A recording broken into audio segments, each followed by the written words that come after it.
यकीन मानिए यही जय घोष आज दुनिया के हर कोने में गूंज रहा है।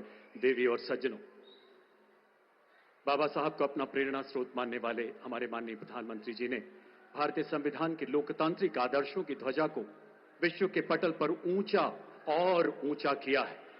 आइए दोनों हाथों पर उठाकर स्वागत करें भारत के संविधान को देश का स्वाभिमान मानने वाले जन जन के प्रिय प्रधानमंत्री जी का। जोरदार तालियों से हाथ ऊपर उठाकर स्वागत, अभिनंदन वंदन करें। यमुनानगर की पावन धरती पर उमड़े देशभक्तों के इस जन सैलाब में हर कोई लालायित है नजदीक से अपने प्रधानमंत्री जी की एक झलक पाने के लिए। आपका ये स्नेह स्वाभाविक है। आपसे आग्रह, देवी और सज्जनों, कृपया अपने अपना निर्धारित स्थान ग्रहण करें। दिल्ली में आज सुबह डॉक्टर भीमराव अंबेडकर की प्रतिमा पर पुष्पांजलि के बाद हिसार में हरियाणा के पहले अंतर्राष्ट्रीय एयरपोर्ट के ऐतिहासिक उद्घाटन, नई टर्मिनल बिल्डिंग के शिलान्यास एवं भिवानी मेडिकल कॉलेज के वर्चुअल शुभारंभ के बाद नॉन स्टॉप हरियाणा को 3 और अभूतपूर्व परियोजनाओं की सौगात देने के लिए माननीय प्रधानमंत्री जी आज यहां पधारे हैं। यमुनानगर की इस पावन धरा पर आपका हृदय से स्वागत है महोदय। मंच पर विराजमान हरियाणा के माननीय मुख्यमंत्री श्री नायब सिंह सैनी जी, माननीय विद्युत तथा आवासन एवं शहरी कार्य मंत्री भारत सरकार श्री मनोहर लाल जी, मंचासीन केंद्रीय एवं राज्य मंत्रिमंडल के सम्मानित मंत्रीगण एवं जन प्रतिनिधिगण की गरिमामयी उपस्थिति को भी हम नमन करते हैं। आइए एक बार पुनः तालियों के जय घोष द्वारा अपना वंदन अभिनंदन नए भारत के शिल्पकार माननीय प्रधानमंत्री जी एवं देश सेवा में समर्पित अन्य सभी मंचासीन विभूतियों तक पहुंचाएं। विकसित भारत विकसित हरियाणा के समारोह की भव्यता में 4 चांद लगाने कोने कोने से यहां पधारे आप सभी देशभक्तों का भी हम हार्दिक स्वागत करते हैं। अब मैं हरियाणा के माननीय मुख्यमंत्री जी से आग्रह करता हूं कि वो स्मृति चिन्ह भेंट कर माननीय प्रधानमंत्री जी का स्वागत करें। सबसे पहले गेहूं की बालियों का गुलदस्ता, सूरज की तपती धूप में सोने से चमकती ये बालियां अन्नदाता के पसीने और परिश्रम की महक समेटे हैं। आज पूरा देश बैसाखी की उमंग से सराबोर है। आसाम में बिहू के नाम से तो बंगाल में पोहला बैशाख के रूप में इसमें कमल के फूल भी हैं जो राष्ट्र की आराधना के प्रतीक हैं। और अब माननीय प्रधानमंत्री जी को अंग वस्त्र और उससे पहले हरियाणा की आन बान और शान की प्रतीक पगड़ी माननीय प्रधानमंत्री जी को पहनाकर उन्हें सम्मानित करेंगे माननीय मुख्यमंत्री महोदय। उन्हीं के शब्दों में, जहां दूध दही का खाना वैसा है अपना हरियाणा। इन्हीं परंपराओं में शामिल गौरवशाली पगड़ी जो यहां के सांस्कृतिक मूल्यों को खुद में समाहित किए है। हरियाणा ने आज भी अपनी इस गौरवशाली विरासत को सहेज कर संजो कर रखा है। इस पगड़ी ने G20 शिखर सम्मेलन में कई विदेशी मेहमानों को जीता था। और अब अंग वस्त्र भेंट कर मुख्यमंत्री महोदय माननीय प्रधानमंत्री जी का सम्मान करते हुए हथकरघा बुनकरों की कारीगरी से बुना, अटूट स्नेह के धागों से सजा, अब माननीय केंद्रीय मंत्री एवं हरियाणा के निवर्तमान मुख्यमंत्री श्री मनोहर लाल जी द्वारा बाबा साहब का चित्र माननीय प्रधानमंत्री जी को भेंट किया जाएगा। देवी और सज्जनों, इसे टेक्सटाइल के वेस्ट से बनाया गया है जिसकी चर्चा माननीय प्रधानमंत्री जी ने गत माह मन की बात में की थी। उन्होंने पानीपत में उभरती टेक्सटाइल रिसाइकलिंग हब का भी जिक्र किया था। आपकी तालियों का जय घोष रुकना नहीं चाहिए देवी और सज्जनों। बहुत बहुत आभार। माननीय प्रधानमंत्री जी ने बाबा साहब के आदर्शों को पूरा जीवन जिया है। जिस भारत के भरत खेलते सिंहों की संतान से कोई देश नहीं है बढ़कर अपने हिंदुस्तान से। और अब हिंदुस्तान के हृदय सम्राट को आत्मनिर्भर भारत को प्रतिबिंबित करती सिंह की प्रतिमूर्ति भेंट करेंगे हरियाणा के परिवहन, आवास एवं जेल मंत्री श्री कृष्णलाल पवार। देवी और सज्जनों, इस स्मृति चिन्ह को पूर्णतः स्क्रैप से बनाया गया है। इसमें छोटी छोटी कीलें, नट बोल्ट, तारें इत्यादि शामिल हैं। यमुनानगर देश के प्राचीनतम औद्योगिक नगरों में सदैव मशहूर रहा है और मेटल नगरी के नाम से मशहूर यमुनानगर स्क्रैप रिसाइकलिंग में एक अग्रणी भूमिका निभा रहा है। बहुत बहुत आभार महोदय। देवी और सज्जनों, मंच पर उपस्थित केंद्रीय मंत्री भारत सरकार माननीय श्री मनोहर लाल जी ने लगभग 1 दशक तक हरियाणा के मुख्यमंत्री के पद को सुशोभित किया। एवं राज्य में सुशासन तथा समावेशी विकास की दशा और दिशा को नया रूप दिया, जन जन की आकांक्षाओं को नई परिवाज दी।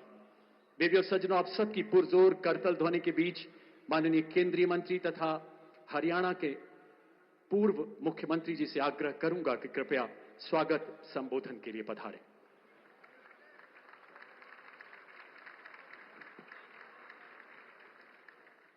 भारत माता की, भारत माता की। अपने देश के लोकप्रिय यहां के 140 करोड़ जनता की दिलों की धड़कन अपने प्रधानमंत्री माननीय श्री नरेंद्र मोदी जी, मंच पर उपस्थित अपने इस प्रदेश के मुख्यमंत्री, युवा और संघर्षशील साथी श्री नायब सिंह सैनी जी, केंद्र में राज्य मंत्री इस नाते से राव इंद्रजीत सिंह जी, केंद्र में राज्य मंत्री इस नाते से श्री कृष्णपाल गुर्जर जी, प्रदेश के ऊर्जा मंत्री श्री अनिल विज जी, कैबिनेट मंत्री हरियाणा श्री कृष्णलाल पंवार जी, कैबिनेट मंत्री हरियाणा श्री श्याम सिंह राणा जी, सभी उपस्थित सांसदगण, प्रदेश के सभी अन्य नेतागण और हरियाणा भर से आए हुए सभी हमारे भाइयों बहनों, ऊर्जा विभाग से संबंधित सभी हमारे अधिकारीगण, आज सबसे पहले संविधान निर्माता डॉक्टर भीमराव जी अंबेडकर, उनकी जयंती का दिन 14 अप्रैल है। मैं उनके चरणों में श्रद्धांजलि अर्पित करता हूं, नमन करता हूं। आज प्रधानमंत्री जी हमारे बीच में हरियाणा पधारे हैं। इस कार्यक्रम से पहले हिसार में आपने हिसार एयरपोर्ट के भवन का और उद्घाटन किया और वहां से जो पहली फ्लाइट जिसका आज उड़ान भरी है, जिसने हिसार से और अयोध्या तक, इन दोनों कार्यक्रमों को आपने किया, उसके लिए भी आपका मैं बहुत बहुत धन्यवाद करता हूं। और इसी प्रकार से आज यमुनानगर में भी ऊर्जा विभाग का एक 800 मेगावाट का ताप घर, बिजली घर, इसका शिलान्यास आप करेंगे।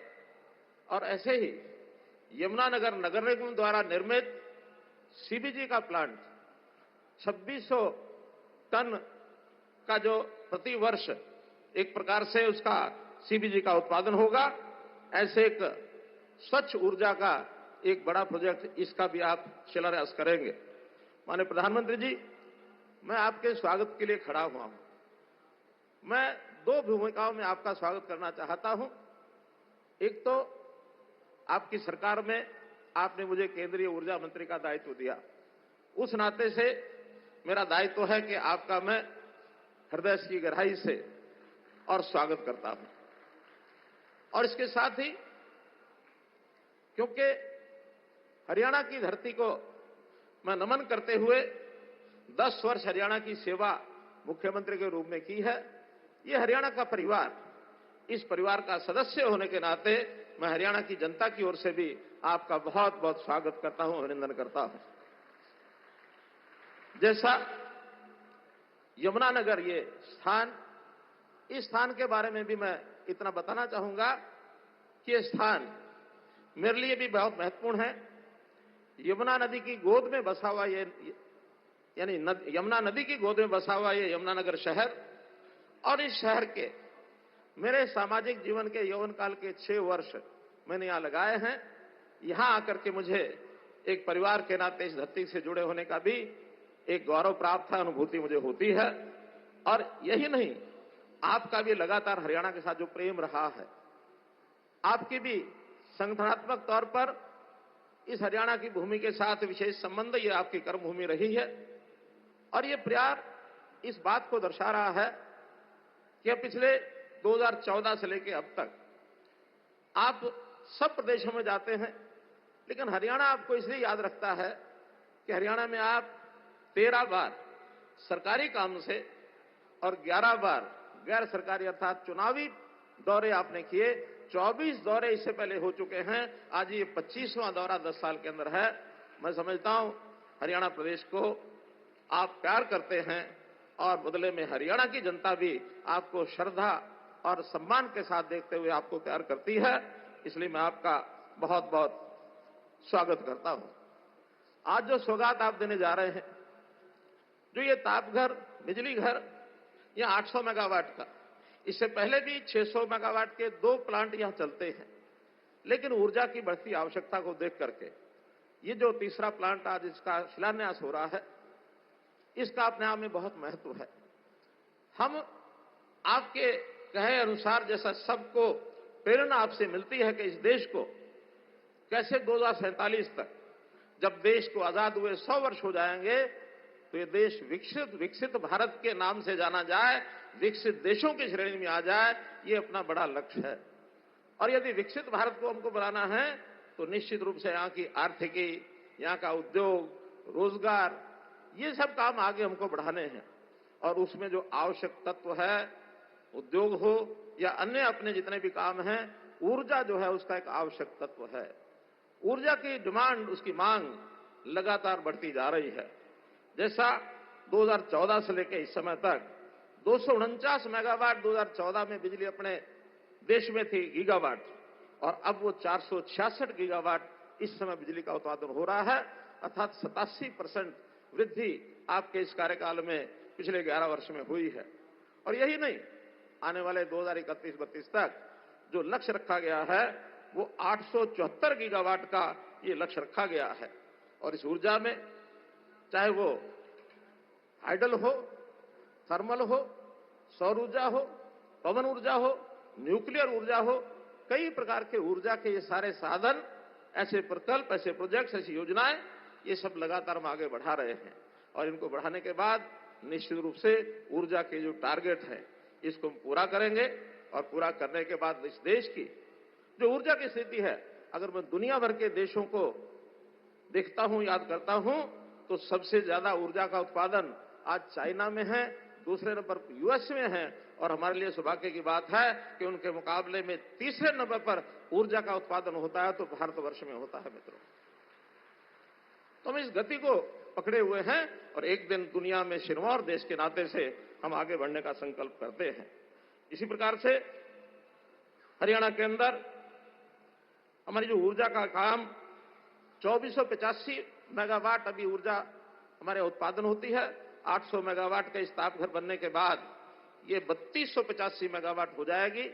और यही नहीं, यहां की सरकार ने अपने सामने अपनी जो मांग रखी है कि 2400 मेगावाट इसके अतिरिक्त इस प्रकार के तापघरों की योजना बनाने की है। अभी अलग बात है कि वो हरियाणा की धरती पर बने या जहां पिट हेड्स हैं, पिट हेड्स के ऊपर इस प्रकार के 3 बड़े प्लांट लगाए जाएं। ये जैसा आपका आदेश होगा उस हिसाब से उसको हम आगे बढ़ाएंगे।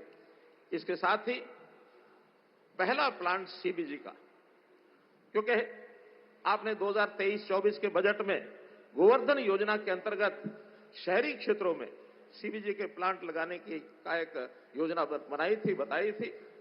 अभी हरियाणा का पहला सीबीजी का प्लांट छछरौली के गांव में 10 एकड़ जमीन के ऊपर 90 करोड़ रुपए की लागत से इस प्लांट का आज शिलान्यास होने जा रहा है।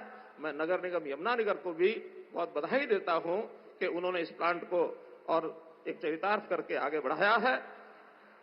प्रतिवर्ष 45,000 मीट्रिक टन नगरपालिका का जो ठोस अपशिष्ट है, सॉलिड वेस्ट है, वो इसमें उपयोग होगा।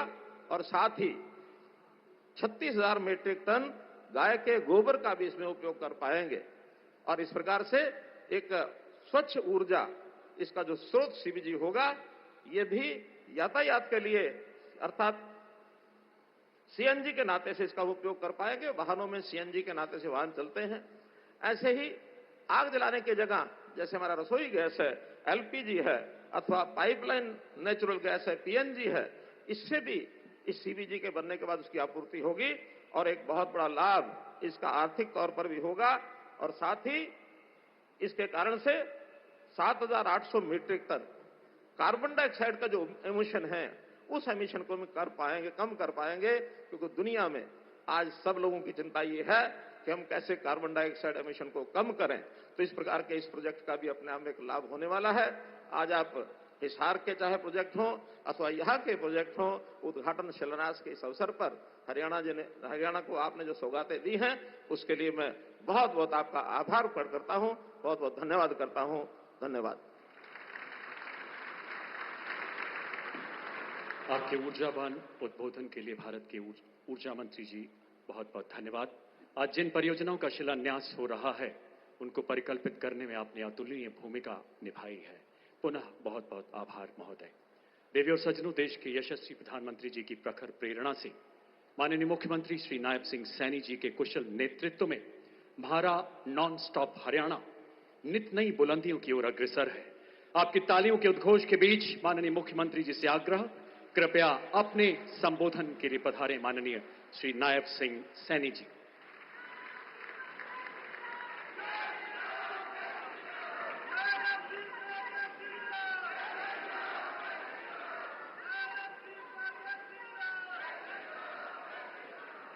भारत माता की। भाई, दुनिया के सबसे लोकप्रिय नेता भारत के यशस्वी प्रधानमंत्री आपके बीच में बैठे हैं, हरियाणा के बीच में बैठे हैं।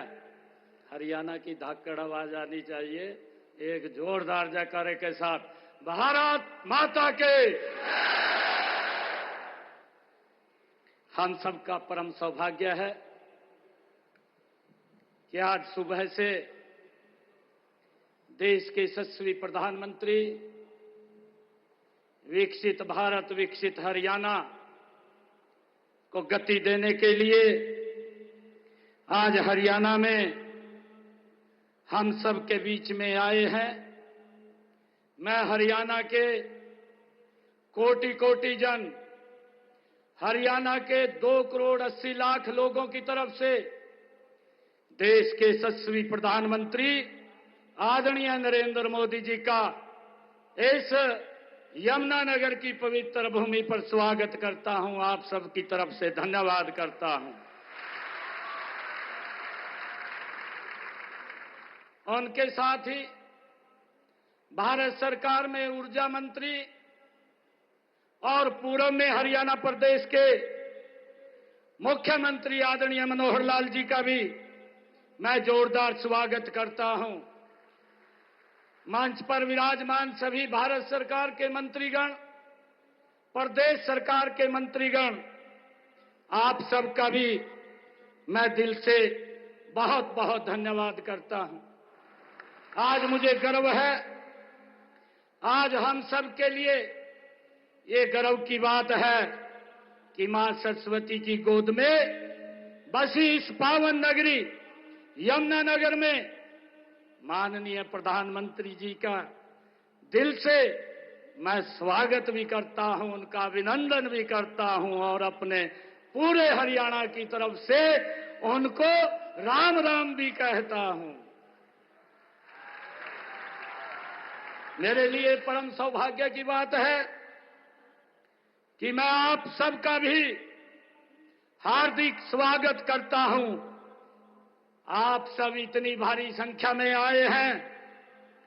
मैं आप सब की तरफ से माननीय प्रधानमंत्री जी का आप लोग स्वागत करने के लिए आए हैं, इसके लिए आप सबका बहुत बहुत धन्यवाद भी करता हूं।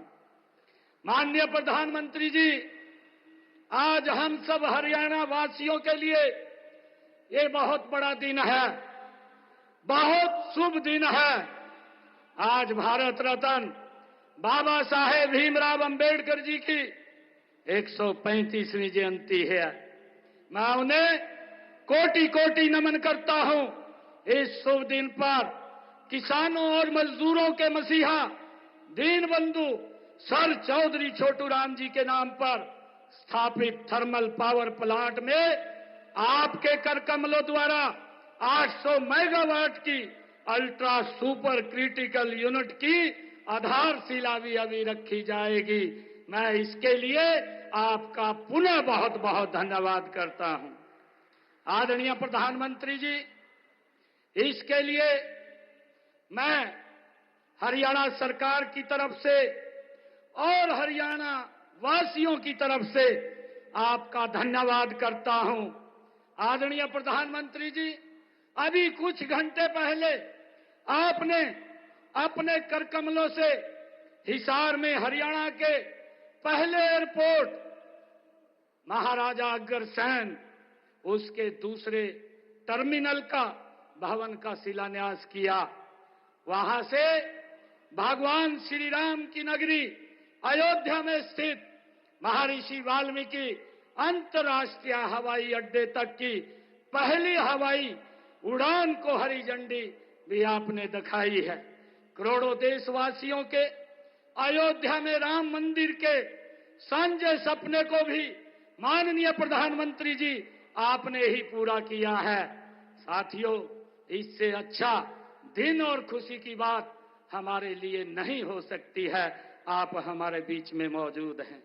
माननीय प्रधानमंत्री जी, यह वही यमुनानगर है जहां की माटी में लकड़ी और बर्तनों के लघु उद्योगों से लाखों लोगों को रोजगार मिलता है। आज आपके आगमन से यह शहर विकास के स्वर्णिम युग में कदम रख रहा है। आज यहां की हवा में एक नया जोश, एक नई उम्मीद और एक नया उत्साह आया है। माननीय प्रधानमंत्री जी, आपके मार्गदर्शन और प्रेरणा से पिछले 10 सालों में हरियाणा ने विकास के हर क्षेत्र में नए कीर्तिमान स्थापित किए हैं और अपना परचम हरियाणा ने लहराया है। आज इसी यमुनानगर जगाधरी नगर निगम क्षेत्र में आपके कमलों द्वारा कंप्रेस्ड बायोगैस प्लांट की आधारशिला भी आपके द्वारा रखी जा रही है। यह परियोजना भारत सरकार के गोवर्धन मिशन के तहत एक अहम प्रयास है। आदरणीय प्रधानमंत्री जी, यह भी एक मिसाल है कि हम आधुनिक युग में भी अपने परंपरागत ज्ञान और कौशल का प्रयोग करते हुए विकास के मार्ग पर आगे कैसे बढ़ सकते हैं, ये आपने हमारा मार्गदर्शन किया है। आदरणीय प्रधानमंत्री जी, यह परियोजना न केवल एक तकनीकी उपलब्धि होगी बल्कि यह हमारे भविष्य की ओर आपके द्वारा बढ़ाया गया एक हरित, टिकाऊ और स्वच्छ कदम भी होगा। माननीय प्रधानमंत्री जी, हरियाणा आपके नेतृत्व में डबल इंजन की सरकार से चल रहा था, लेकिन अब हरियाणा की जनता के आशीर्वाद से आपके मार्गदर्शन में हरियाणा में ट्रिपल इंजन की सरकार है। हमारी तीसरी पारी में हरियाणा अब 3 गुना गति की रफ्तार से आगे बढ़ रहा है। माननीय प्रधानमंत्री जी, आपके कुशल और आपके विजन से आज हरियाणा को ऐसा कोई जिला नहीं जहां से कोई नेशनल हाईवे न गुजरता हो, ऐसा कोई शहर, गांव, गली या कस्बा नहीं जिसकी कनेक्टिविटी जिला मुख्यालय से न हो। और आज आपके आशीर्वाद से इसमें एक और महत्वपूर्ण कड़ी जुड़ रही है, रेवाड़ी बाईपास परियोजना की। मैं इसके लिए भी हरियाणा की जनता की ओर से आपका धन्यवाद करता हूं, हृदय से आपका आभार व्यक्त करता हूं। आदरणीय प्रधानमंत्री जी, हरियाणा ने पिछले 10 सालों में हर क्षेत्र में अलग अलग उपलब्धियां हासिल की हैं, अपनी एक अलग पहचान बनाई है, अपनी एक अलग जगह बनाई है। माननीय प्रधानमंत्री जी, आपने ऊर्जा को राजनीति से हटकर राष्ट्र नीति में बदला है।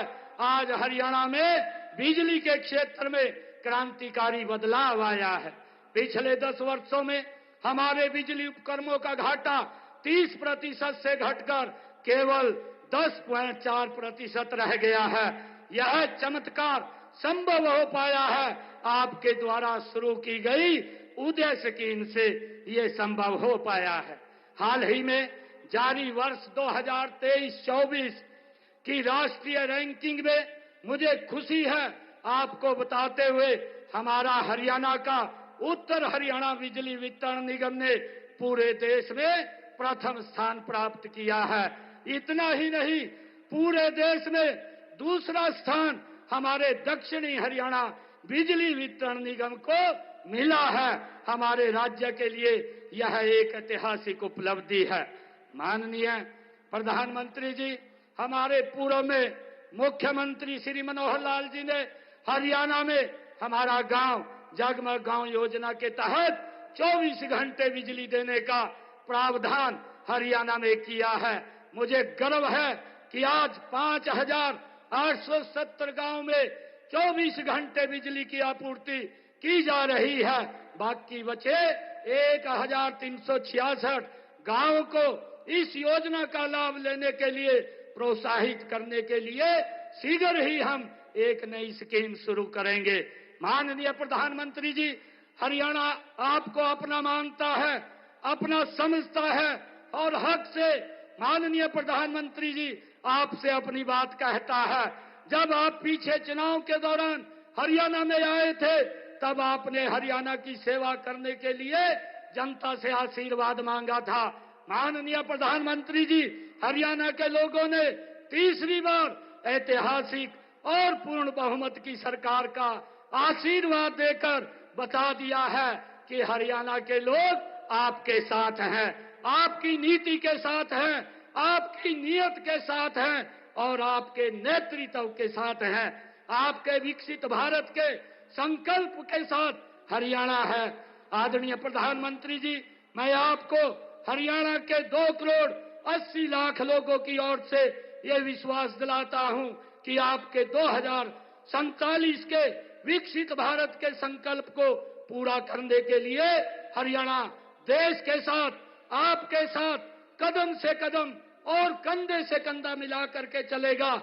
माननीय प्रधानमंत्री जी, आपको विश्वास दिलाता हूं कि विकसित भारत के मानचित्र पर विकसित हरियाणा की भी तस्वीर होगी। मैं एक बार पुनः हरियाणा के अपने सभी परिवारजनों की ओर से आप हरियाणा में पधारे हैं। आने पर हरियाणा के विकास को नई दिशा और नई ऊंचाई देने के लिए हृदय से आपका अभिनंदन करता हूं, आपका वंदन करता हूं, आपका स्वागत करता हूं। बहुत बहुत धन्यवाद। जय हिंद, जय भारत, जय भारत। राष्ट्र प्रेम एवं मानव कल्याण की संवेदनाओं से ओतप्रोत आपके प्रेरणादायक संबोधन के लिए बहुत बहुत आभार माननीय मुख्यमंत्री जी। आपके मार्गदर्शन में हरियाणा जन कल्याण एवं मानव सेवा के नए कीर्तिमान स्थापित कर रहा है। आपके निवास संत कुटीर के दरवाजे हरियाणा वासियों के लिए 24 घंटे खुले हैं।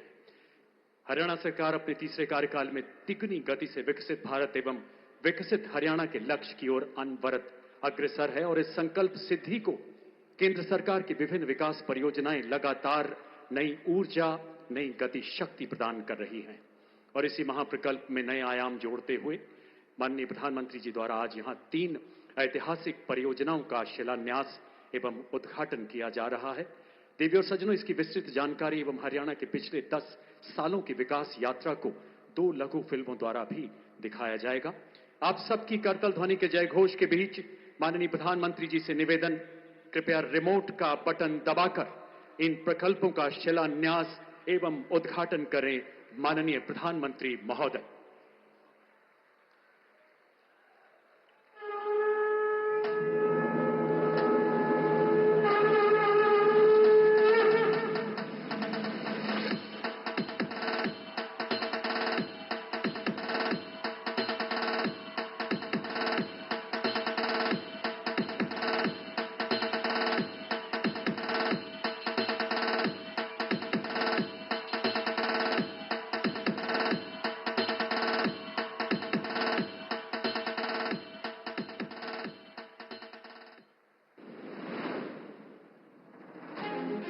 माननीय प्रधानमंत्री श्री नरेंद्र मोदी के दूरदर्शी नेतृत्व में आत्मनिर्भर भारत की ओर रफ्तार से बढ़ते हुए आज Deenbandhu Chhotu Ram thermal power plant Yamunanagar में 800 मेगावाट की अल्ट्रा सुपर क्रिटिकल यूनिट स्थापित की जा रही है, जिससे हरियाणा में बिजली उत्पादन 2600 मेगावाट से बढ़कर 3400 मेगावाट हो जाएगा। 8,500 करोड़ रुपए की लागत से तैयार होने वाली ये परियोजना अल्ट्रा सुपर क्रिटिकल तकनीक पर आधारित है, जो समग्र परिचालन दक्षता में 8% तक सुधार करेगी। ये परियोजना पूरी तरह से स्वदेशी है, साथ ही इससे कोयले की कम खपत, जल्दी स्टार्टअप समय, परिचालन में वृद्धि और कार्बन डाइऑक्साइड उत्सर्जन में कमी होगी। ये परियोजना प्रदेश के युवाओं को आत्मनिर्भर बनाने की दिशा में उनके रोजगार की दृष्टि से भी बेहद महत्वपूर्ण है। इस परियोजना से बिजली उत्पादन अगले 48 महीनों में शुरू हो जाएगा। आज बाबा साहब अंबेडकर की जयंती के पावन अवसर पर माननीय प्रधानमंत्री जी की गरिमामयी उपस्थिति में यमुनानगर में 800 मेगावाट की अल्ट्रा सुपर क्रिटिकल यूनिट परियोजना का शिलान्यास हो रहा है, जो इस दिन को और अधिक पवित्र और प्रेरणादायक बनाता है। हरियाणा की धरती पर लिखा जा रहा है हरित भविष्य का नया अध्याय, और इसकी नींव रख रहे हैं देश के यशस्वी प्रधानमंत्री श्री नरेंद्र मोदी जी। मुकारबपुर में स्थापित हो रहा है एक अत्याधुनिक गोबर्धन संयंत्र।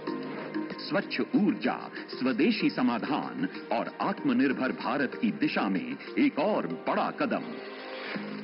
90 करोड़ की लागत से बन रहा ये प्लांट मई 2027 तक होगा तैयार।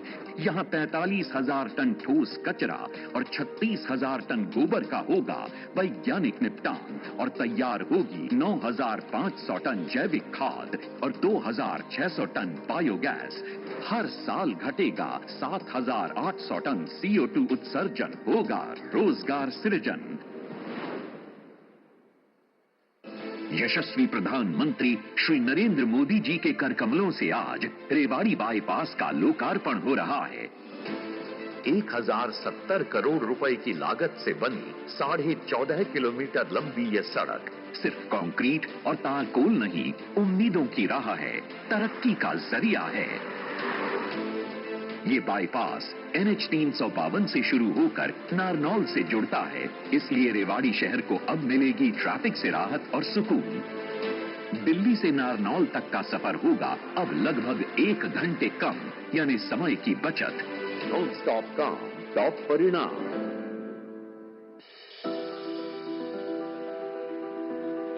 2014 जब इतिहास में रचा गया एक नया अध्याय। शपथ लेता हूं कि विधि द्वारा स्थापित भारत के एक ऐसे नए युग का आरंभ हुआ जहां सबका साथ, सबका विकास और सबका विश्वास ने लिखी व्यवस्था परिवर्तन गाथा। ये बेमिसाल उपलब्धियां ही थी जिस कारण हरियाणा की जनता ने 2024 में लगातार तीसरी बार भारी जन समर्थन देकर यशस्वी प्रधानमंत्री श्री नरेंद्र मोदी के विजन और समर्पण पर अपनी मोहर लगा दी। साथियों, चुनाव के दौरान आप सभी माताओं बहनों ने नारा दिया था, महारा हरियाणा, नॉनस्टॉप हरियाणा। उस नारे को हम सभी ने अपना संकल्प बना दिया। मुख्यमंत्री श्री नायब सिंह सैनी की अगुवाई में स्थानीय निकाय चुनावों में भी जोरदार जीत, और हरियाणा की ट्रिपल इंजन सरकार इस बात का प्रमाण है कि अगर जन सेवा की भावना मन में हो तो एक सशक्त और समृद्ध हरियाणा का सपना साकार होकर रहेगा। साथियों, अगर नीति, नियत और नेतृत्व सही हो तो समाज में भी परिवर्तन आता है और देश में भी आता है। 10 वर्ष अपार हर्ष और नव उत्कर्ष की तर्ज पर प्रधानमंत्री श्री नरेंद्र मोदी और मौजूदा केंद्रीय मंत्री एवं पूर्व मुख्यमंत्री श्री मनोहर लाल की नीतियों से पहचान पत्र के जरिए स्वाभिमान के साथ घर बैठे 52 लाख परिवारों को योजनाओं और सेवाओं का लाभ मिलने लगा है। 60 विभागों की 819 सेवाएं ऑनलाइन उपलब्ध हैं। दफ्तर और दरखास्त का चक्कर हुआ खत्म। अंत्योदय परिवारों का हुआ उत्थान। सरकारी नौकरियों में पर्ची खर्ची के सिस्टम पर लगा full stop. Online transfer system, किसानों की सभी फसलें बिना किसी झंझट के बिकती हैं एमएसपी पर और फसल खरीद का पैसा सीधा खाते में। हरियाणा बना है खेलों का पावर हाउस। आयुष्मान भारत चिरायु योजना ने दिया सुकून, हर जिले में बन रहा है मेडिकल कॉलेज। महिला सशक्तिकरण की मिसाल बना हरियाणा, हर घर नल से जल। 2014 से पहले राज्य में बिजली के लिए मचता था हाहाकार। आज हमारा गांव जगमग गांव योजना के तहत लगभग 6000 गांवों में 24 घंटे बिजली आपूर्ति हो रही है। प्रदेश में शैक्षणिक विकास को मिली है एक नई गति। सामाजिक सुरक्षा पेंशन 2014 के मुकाबले आज 3 गुना 3000 रुपए मासिक कर दी गई। बीते 10 साल में हरियाणा नॉन स्टॉप विकास के कारण बदलावों का साक्षी बना और ये यात्रा नॉन स्टॉप जारी है क्योंकि यहाँ है ट्रिपल इंजन सरकार, तिगुनी रफ्तार। बहुत बहुत आभार महोदय। आइए जोरदार तालियों से अभिवादन करें इन अलौकिक पलों का। 10 वर्ष अपार हर्ष, नव उत्कर्ष। पिछले 10 सालों में देश उन्नति और उत्थान की ऐसी गौरव गाथा रच रहा है जो युगों युगों तक देशवासियों को प्रेरित करेगी। इस नवजागरण के प्रणेता नए भारत के शिल्पी को सुनने के लिए आज दुनिया का हर अंतर्राष्ट्रीय मंच प्रतीक्षारत रहता है। देवियों और सज्जनों, शिवालिक की पर्वत श्रृंखलाओं के उस पार तक जाती आपकी तालियों के गूंज के साथ आइए माननीय प्रधानमंत्री जी से आग्रह करें कि अपने आशीर्वचनों से हमारा मार्गदर्शन करें, अपने ओजस्वी उद्बोधन से हमें अनुग्रहित करें। माननीय प्रधानमंत्री महोदय।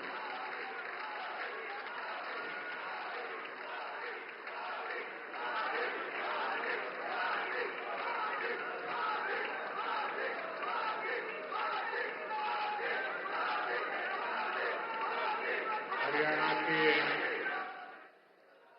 लोकप्रिय मुख्यमंत्री श्रीमान नायब सिंह सैनी जी, केंद्रीय मंत्रिमंडल के मेरे सहयोगी मनोहर लाल जी, राव इंद्रजीत सिंह जी, कृष्णपाल जी, हरियाणा सरकार के मंत्रीगण, सांसद और विधायकगण और मेरे प्यारे भाई और बहनों, हरियाणा के मेरे भाई बहनन मोदी की राम राम।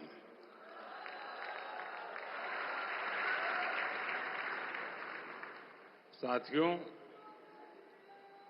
आज मैं उस धरती को प्रणाम करता हूं जहां मां सरस्वती का उद्गम हुआ, जहां मंत्रा देवी विराजती है, जहां पंचमुखी हनुमान जी है, जहां कपाल मोचन साहब का आशीर्वाद है, जहां संस्कृति, श्रद्धा और समर्पण की त्रिवेणी बहती है। आज बाबा साहब आंबेडकर जी की 135वीं जयंती भी है। मैं सभी देशवासियों को अंबेडकर जयंती की बहुत बहुत शुभकामनाएं देता हूं।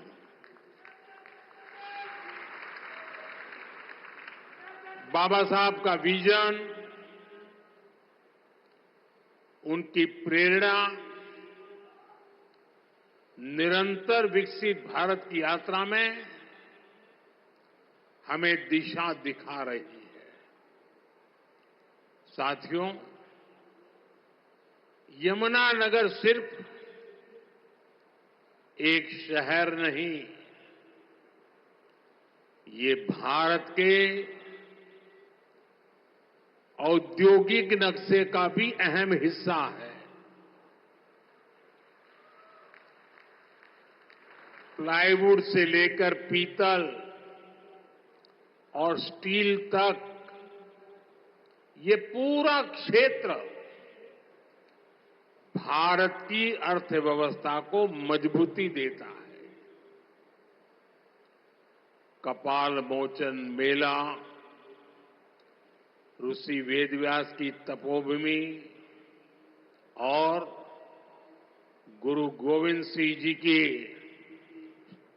एक प्रकार से शस्त्र भूमि। साथियों, ये अपने आप में एक गरिमा बढ़ाने वाली बात है। और यमुनानगर के साथ तो जैसे अभी मनोहर लाल जी बता रहे थे, सैनी जी बता रहे थे, मेरी कई पुरानी यादें जुड़ी हुई हैं। जब मैं हरियाणा का प्रभारी था तो पंचकुला से यहां आना जाना लगा रहता था। यहां काफी सारे पुराने कार्यकर्ताओं के साथ मुझे काम करने का अवसर मिला है। ऐसे कर्मठ कार्यकर्ताओं की परंपरा आज भी चल रही है। साथियों, हरियाणा लगातार तीसरी बार डबल इंजन सरकार के विकास की डबल रफ्तार को देख रहा है। और अब तो सैनी जी कह रहे हैं ट्रिपल सरकार। विकसित भारत के लिए विकसित हरियाणा, ये हमारा संकल्प है। इस संकल्प की सिद्धि के लिए,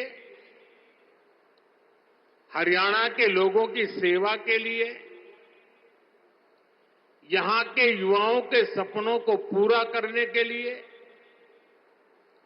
हम ज्यादा स्पीड से, ज्यादा बड़े स्केल पर काम करते रहते हैं।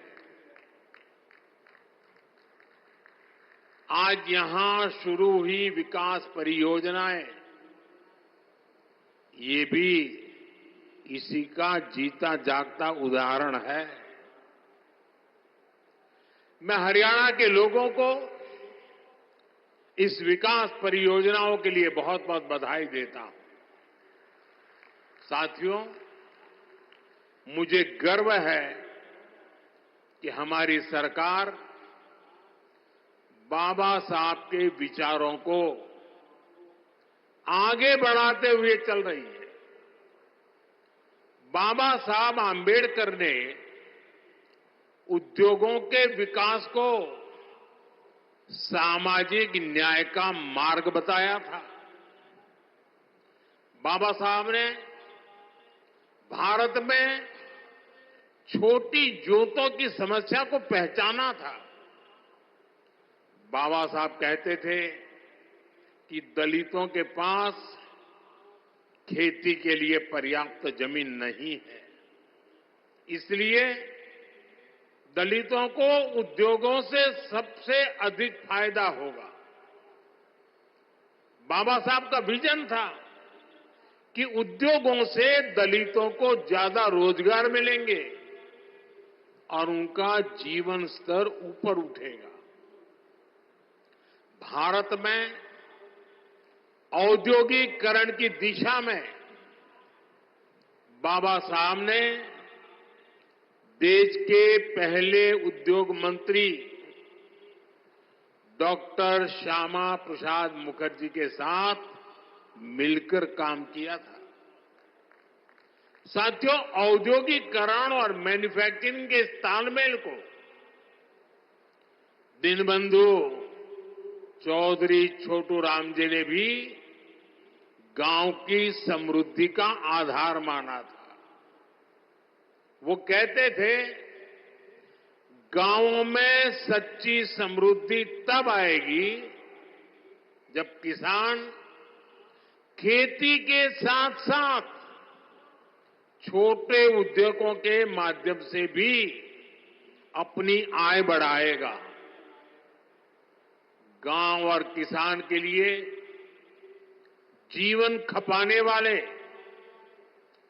चौधरी चरण सिंह जी की सोच भी इससे अलग नहीं थी।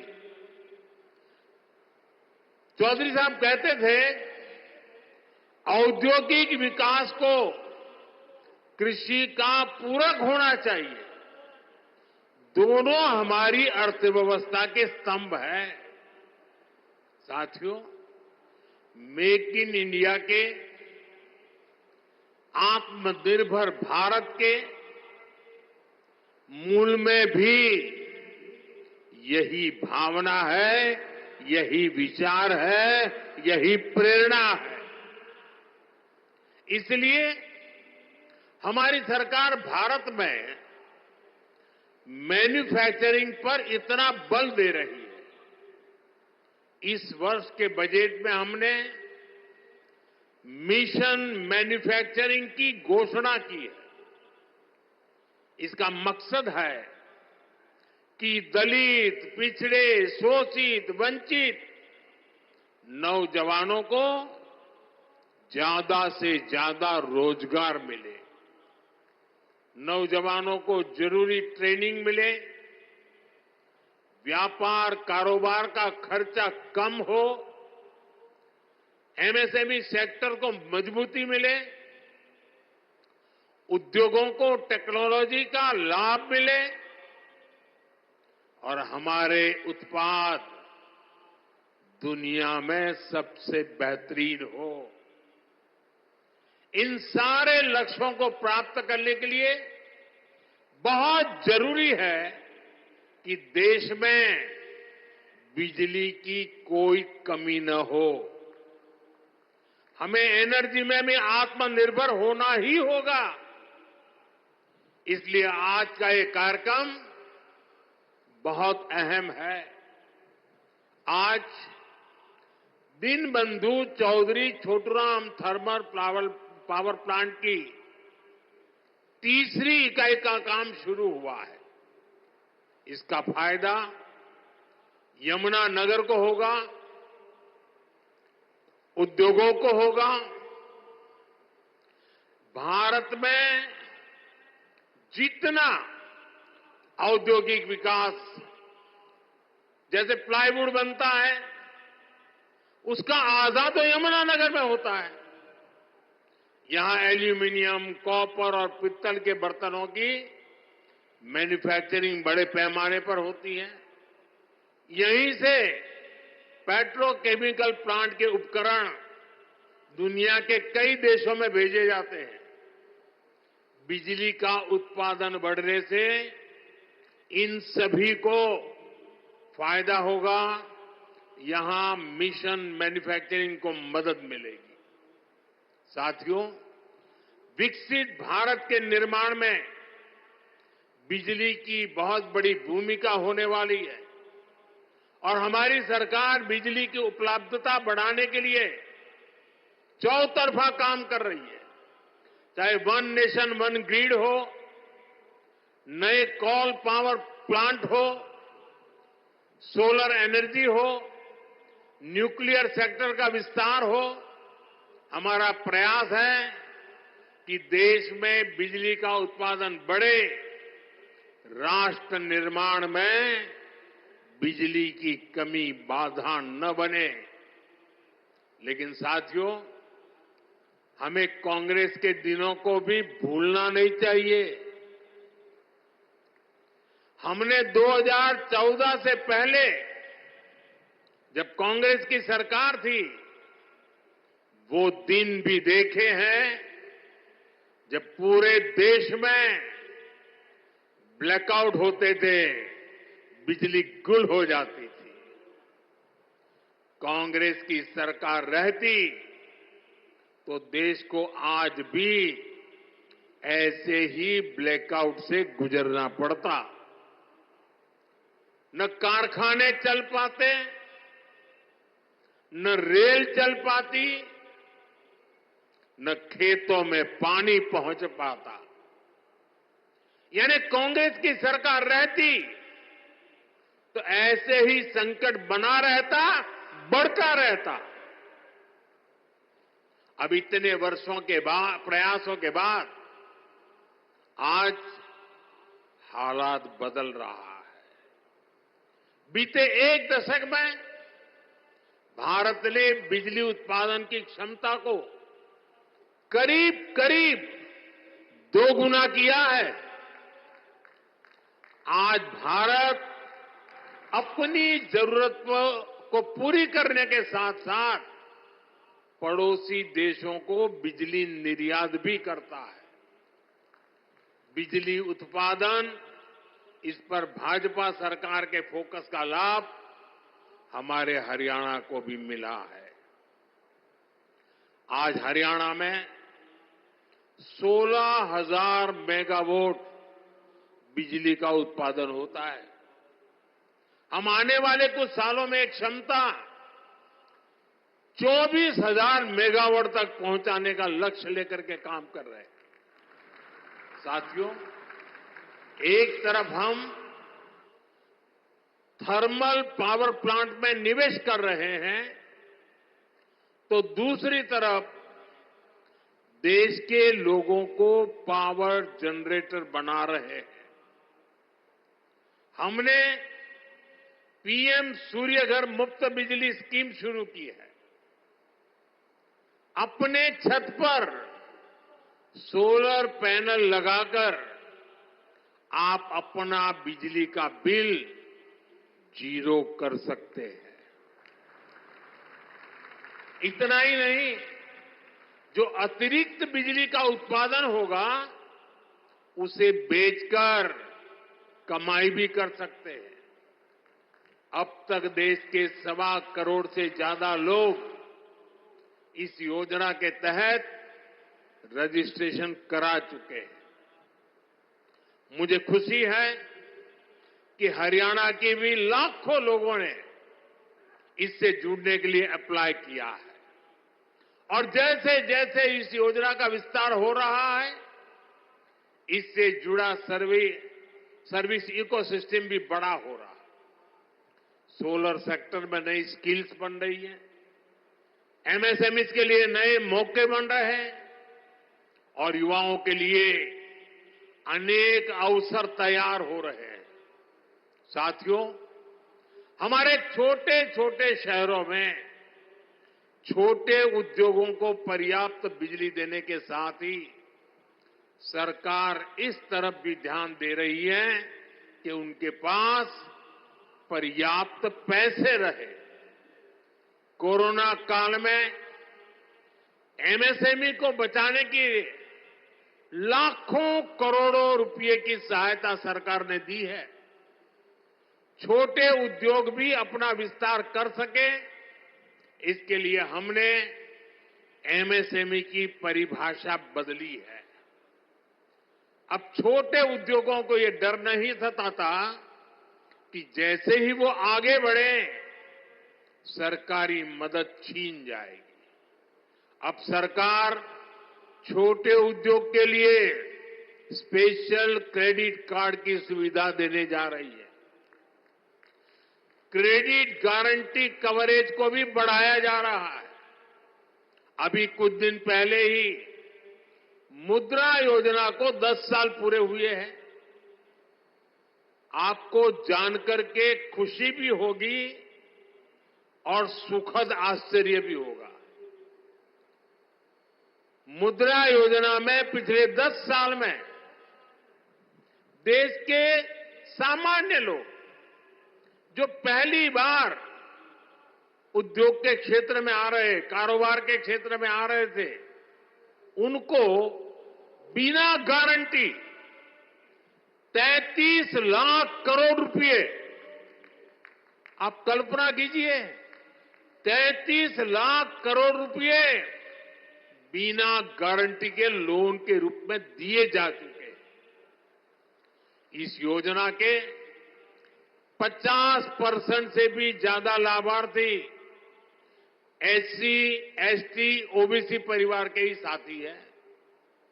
कोशिश यही है कि छोटे उद्योग हमारे नौजवानों के बड़े सपनों को पूरा करे।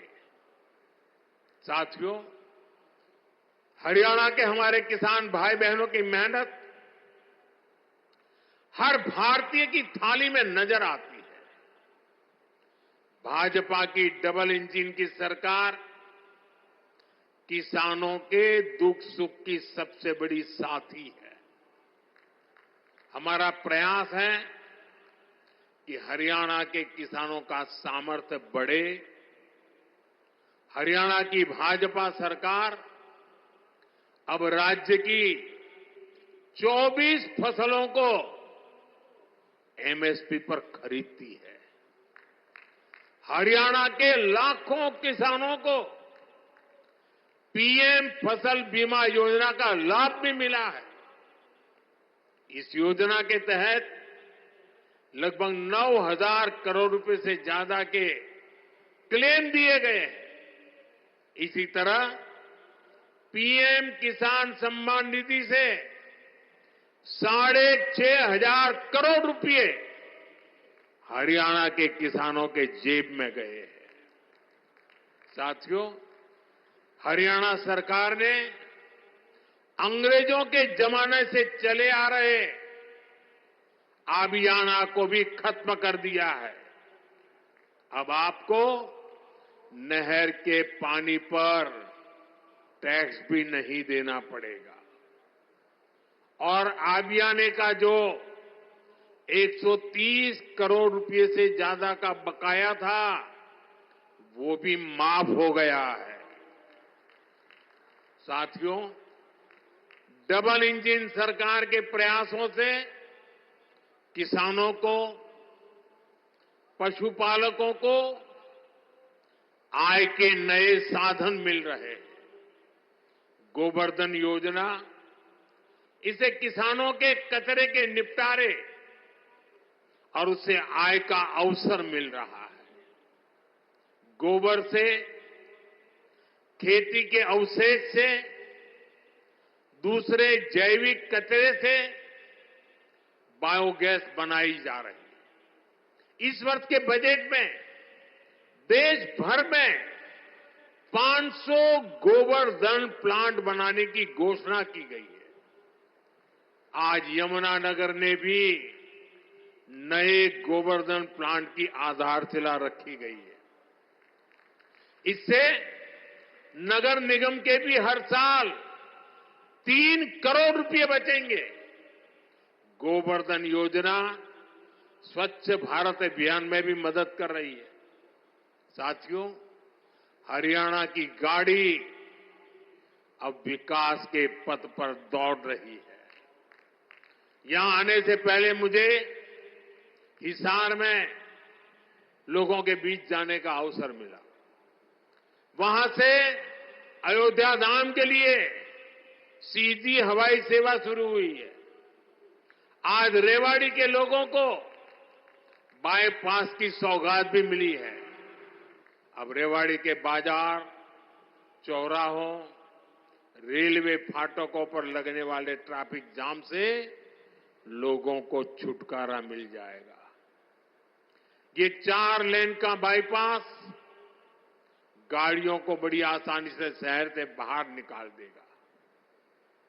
दिल्ली से नारनौल की यात्रा में 1 घंटा समय कम लगेगा। मैं आपको इसकी बधाई देता हूं। साथियों, हमारे लिए राजनीति सत्ता सुख का नहीं, सेवा का माध्यम है। जनता की भी सेवा का माध्यम और देश की सेवा का भी माध्यम। इसलिए भाजपा जो कहती है उसे डंके की चोट पर करती भी है। हरियाणा में तीसरी बार सरकार बनने के बाद हम लगातार आपसे किए वायदे पूरे कर रहे हैं। लेकिन कांग्रेस शासित राज्यों में क्या हो रहा है? जनता से पूरा विश्वासघात। पड़ोस में देखिए, हिमाचल में जनता कितनी परेशान है। विकास के, जन कल्याण के सारे काम ठप पड़े हैं। कर्नाटका में बिजली से लेकर दूध तक, बस किराए से लेकर बीज तक, हर चीज महंगी हो रही है।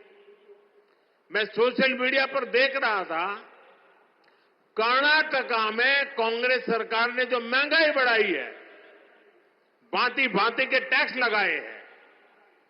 सोशल मीडिया में लोगों ने बड़ा आर्टिकुलेट किया है और उन्होंने कहा है, और ए टू जेड पूरी एबीसीडी और हर अक्षर के साथ कैसे कैसे उन्होंने टैक्स बढ़ाए, उसका ए टू जेड पूरा लिस्ट बना करके एक कर्नाटक की कांग्रेस सरकार की पोल खोल के रखी है।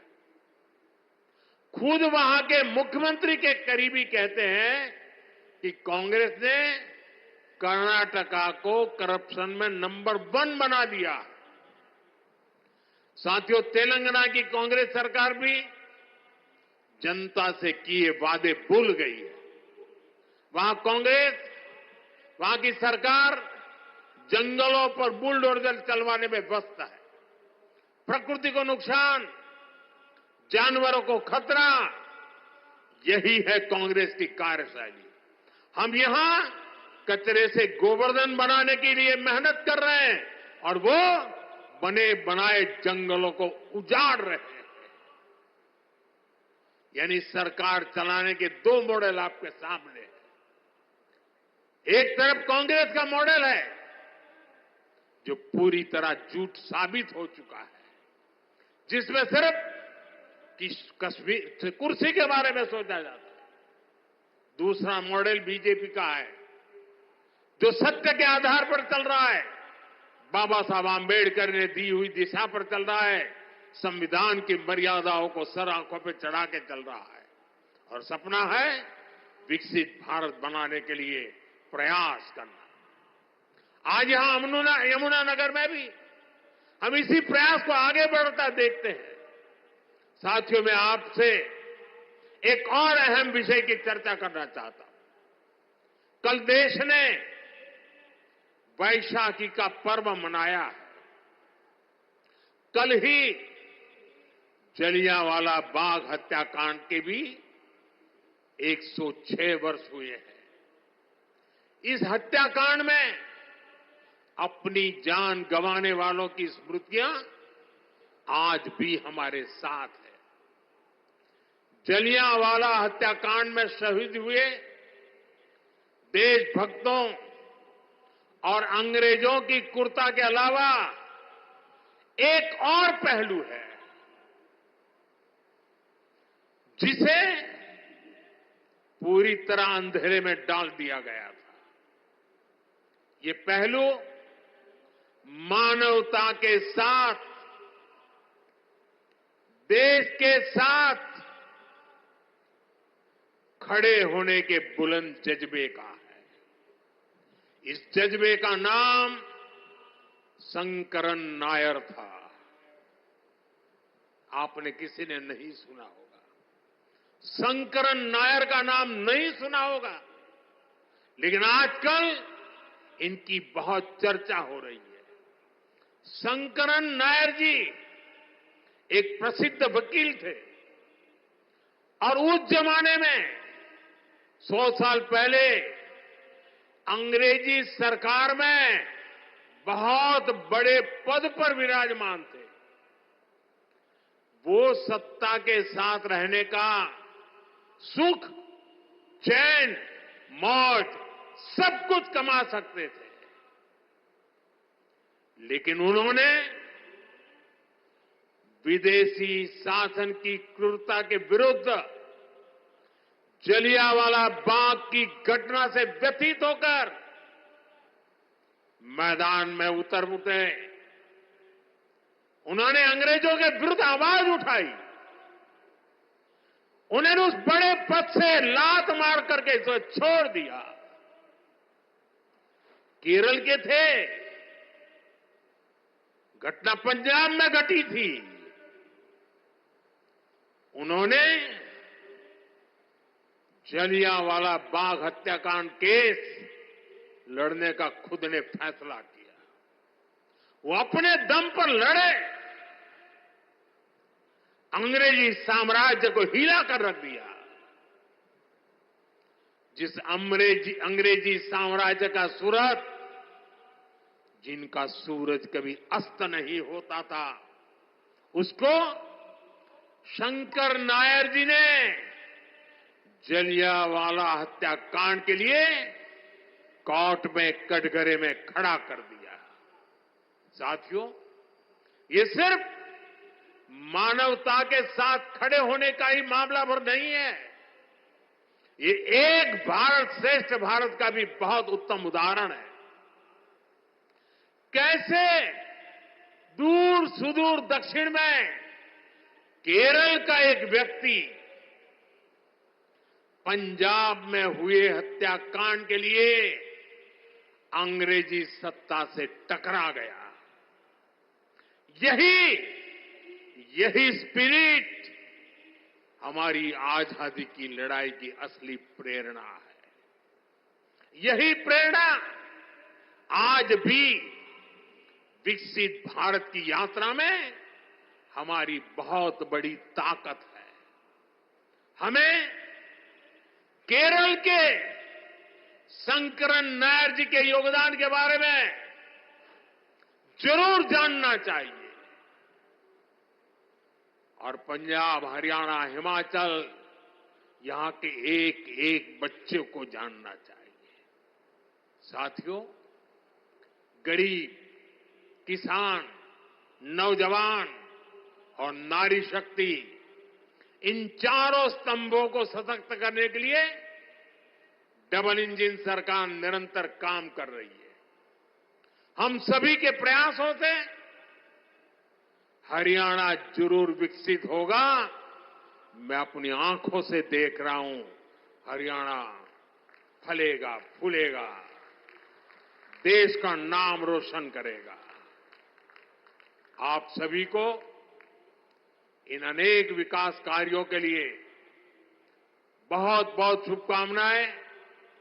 दोनों हाथ ऊपर करके पूरी ताकत से मेरे साथ बोलिए, भारत माता की, भारत माता की, भारत माता की। बहुत बहुत धन्यवाद।